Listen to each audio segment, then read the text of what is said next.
Salam, hər vaxtınız xeyirli uğurlu olsun değerli izleyiciler. Gördüğünüz bu bitki dünyada aspir adıyla tanınan, bölgemizde ise yabanı zəfəran olarak bilinen bir bitkidir. Ana vətəni Qərbi Asiya, Yaxın Şərq və Afrika olan bu bitki quraqlığa dözümlü ilə tanındığı için bir çox ölkələrdə rahatlıkla becərilir. Çox çeşitli və faydalı bir bitki olduğu için ondan müxtəlif məqsədlərlə istifadə olunur. Bu bitkini dünyada dərman, kosmetika və boya sənayesində geniş istifadə edirlər. Bizlər isə ənənəmizə sadiq qalaraq bu bitkini qidalarımızda daha çox istifadə edirik. Bununla dəmə qoyulan plovun ləzzəti və ətri heç vaxt unudulmur. Və bundan əlavə olaraq müxtəlif növ çörəklərdə və şirniyyatlarda rənglendirici olarak istifadə edirik. Əkim olaraq aran bölgələrində dekabr aylarında, dağlıq bölgələrdə isə fevral ayında ekilir. Yığım isə iyun, iyul, avqust aylarına təsadüf edilir. Bu bitkinin çiçəkləri adətən səhərlər və axşam saatlarında yığılması daha uyğun hesab olunur.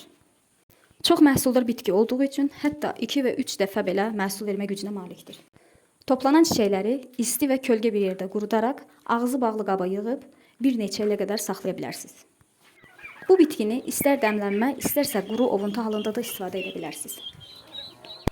Ümid edirəm bugünkü paylaşımım da sizə maraqlı və faydalı oldu. Növbəti videolarda görüşənədək. Hələlik.